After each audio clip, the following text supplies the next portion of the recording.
Want a podcast? Kia ora, I'm Maxine, podcast producer, audio nerd, and founder of Maxine London Creative. Let's explore what it takes to start and maintain a successful podcast. I'll chat with industry experts, podcast hosts, and fellow audio nerds on everything about the wonderful world of podcasting. We'll talk techniques, trends, and top tips to get you started on your podcast journey. Whether you're a podcast newbie or you've been here a while, welcome. Want a podcast? Today, we're talking about how to build your own home record studio. And first of all, I want to say thank you so much for bearing with as I took the last 2 weeks. Kind of as a sidestep, we played a couple of best of episodes. I always tell my clients, and I've told you before as well, that you should always have something up your sleeve, batch record for in case something happens. And guess what? I didn't take my own advice. So we had 2 weeks of sick kids at home and I couldn't really get anything done. And so best of episodes were my lifesaver. So thank you for sticking around and let's get into today's episode. Before you panic, you do not need to remortgage your house or install those scary looking foam pyramids all over your walls if you want to build your home recording studio. But what you do need is a basic understanding of microphones, how to set up your space, and a few tricks so that you don't end up sounding like you're broadcasting from the bathroom. No one wants to hear you sitting on the toilet. Today we're going to cover the different types of microphones and how they behave, how to set up a room that sounds and looks good, how to actually talk into a microphone so that you sound polished, what gear you really need and what's just a shiny distraction, how to check your sound while recording, and what to do once you hit stop. So let's dive in. First of all, we're going to talk about microphones because this is often the first thing people think of when they think, I'm going to start a podcast. I need to buy a microphone. Now, mics come in all different shapes and sizes and price tags, let's face it. The important thing is, though, that different microphones behave differently. And it's important to know the difference because what your room and your record environment is like will determine what kind of microphone you should get. So first, let's chat about condenser mics. These are the fancy ones. They pick up everything. They are super sensitive. They pick up all of the lovely details in your voice, but they also might pick up the neighbor mowing their lawn. They sound gorgeous in a quiet but well-treated room. That's why they're used in a lot of radio studios and really soundproofed environments. But they are a nightmare if your dog barks mid-sentence. So, to be honest, my thoughts are that condenser microphones are not really the best friend of a home podcaster. Dynamic microphones, these ones are the tough guys. They're often stage microphones and they're used to handling so that singers can dance around holding their microphone and you don't hear a lot of bangs on the handle. They're less sensitive, which means that they don't pick up as much background noise. That's why a lot of home podcasters love them. I'm using a dynamic microphone right now. Now, dynamic microphones record a much more narrow frequency than condenser microphones. Condenser microphones tend to record quite widely, which is why you get that extra background noise. But with dynamic mics and their smaller or narrower frequency, microphone technique is more important. These do work better in an untreated space though, like if you're recording at home, in your office or a spare room, because they ignore a lot of the room echo. USB mics. These are the plug it straight into your laptop and go option. They're great if you're just starting out. The downside is that you might outgrow them because they don't give you as much flexibility. But if it is a choice between starting your podcast or endlessly researching gear, start with a USB mic. Again, my microphone that I'm using right now is a USB microphone. It depends really on what you're going to use it for and where you're going to use it. Now let's dig into mic direction. I kind of touched on this a little bit before when talking about condenser and dynamic microphones. The mic direction is where the microphone listens from. So there are a couple of different types of microphone directions, but let's just talk about the basic ones. Omnidirectional, cardioid, and figure 8. So omnidirectional microphones, they pick up sound from all around. Again, a lot of condenser mics are omnidirectional. These ones are cool if you're sitting in a circle with friends in a quieter space. Not so cool if your flatmate is making toast in the kitchen. Cardioid, these ones pick up mostly from right in front of the microphone and ignores what's around it. This is the most common setting for podcasting, and again, a lot of dynamic microphones are this setup. Figure 8. These ones record from in front and behind. These are handy if you've got two people facing each other sharing one microphone, but the room needs to be quite quiet. So in summary, if you are getting a condenser microphone, you will need a well-treated space, but you will get a really lovely, rich, warm, inviting sound from it. Dynamic microphones, these are your average home podcaster's go-to. They are way more forgiving in a less treated space. USB microphones are beginner friendly, and the alternative to a USB microphone is an XLR. Now the XLR is those big, huge circles like what you would plug into an amplifier if you were on stage. And this is what you can plug into a microphone interface, or like the Rodecaster, for example. A lot of microphones these days, if they are specifically designed for podcasting, they will offer you both a USB and an XLR option. And this is actually great because it means that if you want to start or record mostly from your laptop, but you might go on the road every now and then and record into an interface, it gives you the option of both. Okay, now we've talked about microphones, but the most important thing to consider when you're talking about what type of microphone you're going to get is your room, because you can buy the most expensive and best quality microphone in the world, but if it's the wrong microphone for your room, for your recording space, it's not going to sound as good. So your room matters just as much, if not more, than your microphone. Have you ever noticed how singing in the shower sounds so big and echoey? It's kind of like reverb, which is what you want when you're singing, but not so much when you're podcasting. Sound is reflective. It bounces off hard surfaces. So what you want to combat that is a lot of soft stuff. Rugs, curtains, couches, cushions, even beds. Anything soft and plush will absorb the sound. This is your best friend if you're going to be setting up a home record environment.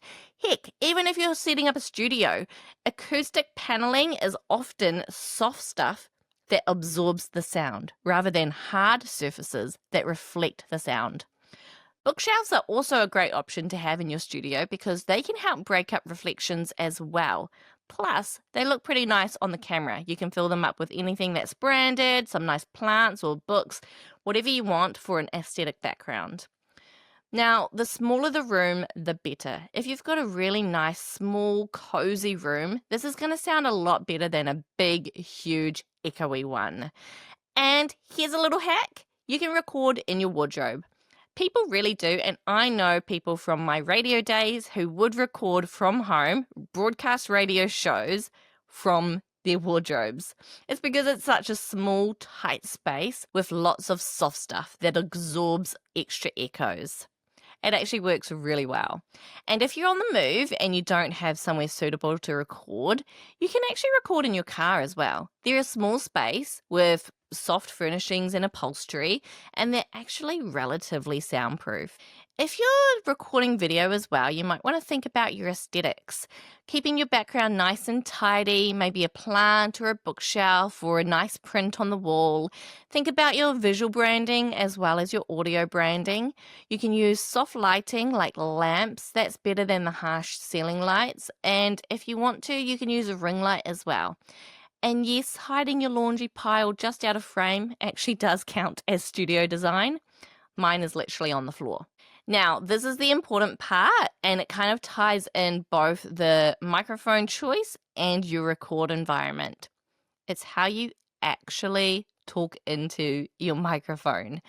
And this is something that a lot of people surprisingly get wrong. Okay, so the first trick to get your microphone technique on point is distance. Think about having your thumb and your pinky out in a kind of shaka position. Put your thumb next to your mouth and your pinky next to your microphone. That is roughly how far away you want to be from your microphone, about a hand's distance. You can get closer if you want that radio DJ warmth, and further back if you want a natural sound or if you want to get louder. Angle. Don't speak straight down the barrel. Tilt your microphone slightly off, so slightly down. First of all, your voice drops with gravity. So if you have it below your mouth, your microphone is actually going to capture it. If you have your microphone too high, you're going to start sounding nasally the closer it gets to your nose.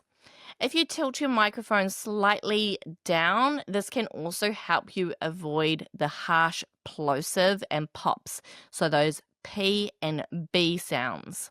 Get a pop filter. If you're a beginner, this is really important because you really don't want those harsh plosives again.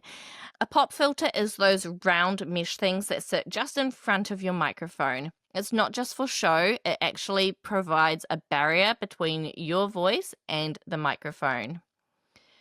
And consistency. Try to stay the same distance away from your microphone throughout the episode, because if you move in and out or move around, it'll sound like you're wandering around the room, especially if you've got a directional microphone. Here's an example. So my microphone, right, it's a dynamic microphone, which means it records a narrower frequency, and it is a directional microphone, which means I need to actually talk into the microphone for you to hear me. That's what I'm doing right now. Now I'm going to step to the side, and you can't really hear me as well, can you? Because I'm just slightly to the side of my microphone. It's really important that you consistently stay in front of your microphone and talk into it. If you've got 2 or more people and you're recording in person, here are some really important tips. First, if possible, everyone should have their own microphone. Second, try to talk across from each other rather than next to each other.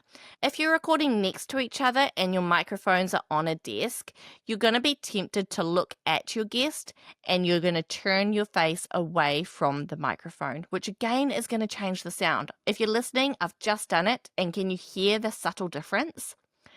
I am now talking across my microphone rather than into it, and my voice doesn't sound as warm and inviting.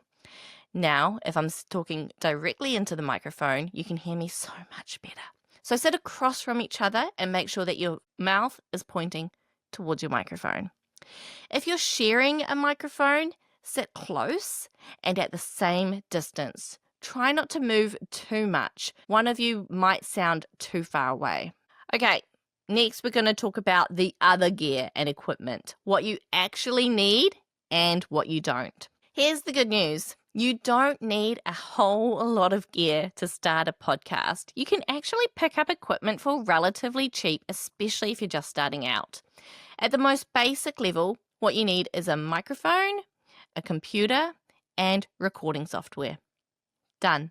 That's all you need. But if you do want to get a bit fancier, you can think about getting an audio interface. This is that neat little box that connects your microphone to your laptop. This is what I was talking about earlier. If you get those XLR, those big round cords, it plugs straight into the interface, and then you can put it into your laptop later. It can make your audio sound a lot better. It's more high quality. A mixer. If you've got multiple guests and you want to adjust everyone's volume live to make sure you've got consistent audio levels across the board, this is not essential if you're recording solo or if you're recording remotely, but if you think you might record with 2 or more people in person, might be worth considering. Podcast machines like the Rodecaster. This is like an all-in-one solution. It's easy and convenient, but it's not very cheap.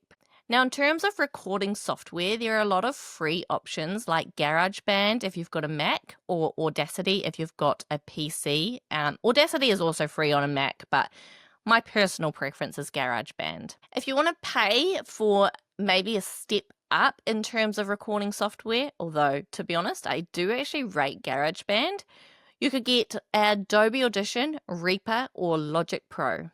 And then if you're going to be recording remotely with guests, you could consider something like Riverside, Squadcast, or Zencaster. These record everyone's audio and video locally on each computer and then upload at the end the high quality files. This is really important so that you can do multi-track editing and your recording isn't reliant on internet connection. Please avoid using Zoom or Teams. I know that it's easy. I know you're familiar with it. I know you probably already have a subscription to one of these, but they will crush your audio to sound like you're underwater. They also rely on an internet connection, so if someone cuts out or lags or freezes, that is going to be captured in your final product. If you use one of those remote recording suggestions like Riverside, Squadcast, or Zencaster, it does not rely on your internet connection. And while someone might freeze while you're talking to them, in the final product, it won't show that way. Teams and Zoom are great for meetings, but not for podcasts. Okay, so you've got your microphone, you've set up your home environment, and you've got everything ready to push record. What do you do when you're recording? What do I need to look out for? What do I need to monitor? And how do I make the most of this recording? It is the absolute worst when you've put all this time and effort into prep, getting your guests, writing your questions, and then when you're recording, the audio craps out. Because at the end of the day, there's only so much you can do in the edit phase with shoddy audio. So this is what you need to watch for during the session. First of all, wear headphones. Always. You will notice that I have always got these big radio style headphones on. That is so that I can monitor every single thing. If a dog barks down the road, I can hear it. If my dryer suddenly turns on, I know. If my microphone is too close and I'm catching lots of plosives, again, I can hear it. Wearing headphones allows you to listen and engage with the surrounding and with what's happening in your microphone. Maybe you're too loud. Maybe you're distorting. Maybe you've got so many pops and plosives. Monitoring with headphones is so important so that you can always make sure you know exactly what is being recorded, not just what you can hear with your own natural ears. Second, do a test recording. Record 20 seconds, play it back, and adjust if needed. If you're recording with a guest, you can always ask them questions like, oh, how was your day? What did you have for breakfast? Just some like small talk chit chat so that you can get a sense for their natural speaking levels and you can monitor how loud they are and what adjustments you might need to make before you hit record. This is really important because if you get someone to just do a test and then they go, testing, 1, 2, 3, it might not be at their natural speaking volume. And so the results might vary with what you actually record. So when you're checking your levels, you want your voice to sound strong and clear, not so loud that it distorts and not so quiet that it is buried in hiss. Think just below too loud. If you're watching your audio levels, make sure that it kind of hits the orange but doesn't go into the red. If it's in the green, that's good, that's safe, but you want it to be peaking, so the loudest part of what you're saying, you want that to be going into the orange. And ask your guests to record a backup. If you're worried that you're not going to capture it correctly, or if you've had some errors in the past and you've lost audio or video, see if they can record a backup on their phone's voice memo apps. This has saved some of my clients before. You don't want the worst to happen. Okay, you have finally recorded your beautifully sounding, high quality broadcast standard podcast episode. What do you do next? After you hit stop, you're not done. This is what you need to do straight away. First, save your files, then back them up. Once on the cloud, once on a hard drive. Future you will thank you for this one.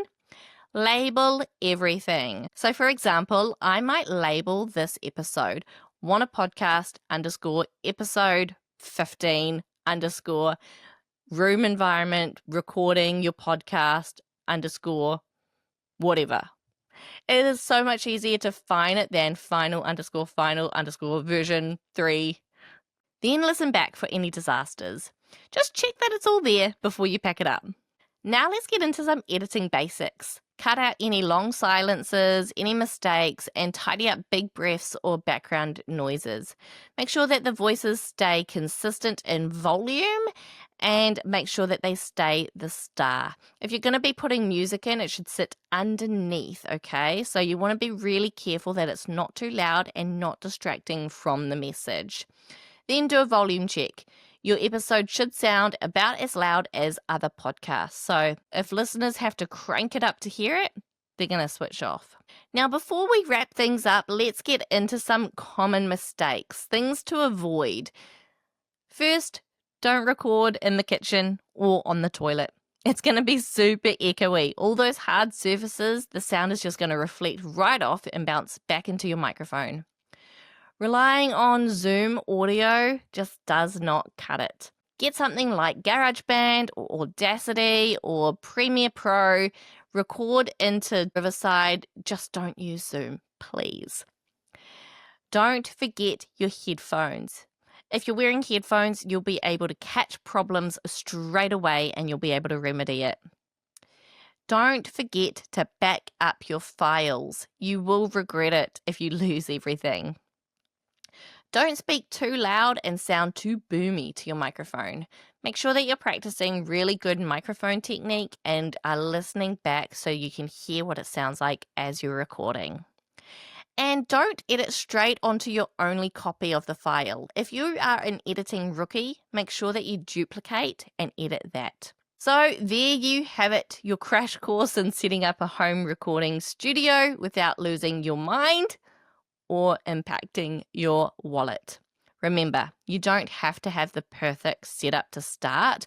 A decent microphone, a half-quiet room, some care with your technique, this will be already putting you ahead of most podcasters out there. Just start simple, upgrade as you go, and most importantly, focus on your content. Your audience cares about what you're saying, not what gear you use. Thank you so much for listening to this episode. I hope you enjoyed it. I hope you got something out of it. If you did, make sure you drop me a review or flick me a DM on Instagram and let me know what stood out for you. Until next time, have a good one. Ka kite. Thanks for listening to Want a Podcast. If you got something out of this episode, give it some love. Subscribe, follow, share it with your friends, or leave a review. It all helps to get this podcast into the ears of those who need it. If you're keen to connect, check out Want a Podcast or Maxine London Creative on Instagram, or head to maxineLondonCreative.co.nz. Check out the show notes for links. Thanks again for being part of my community. See you next time.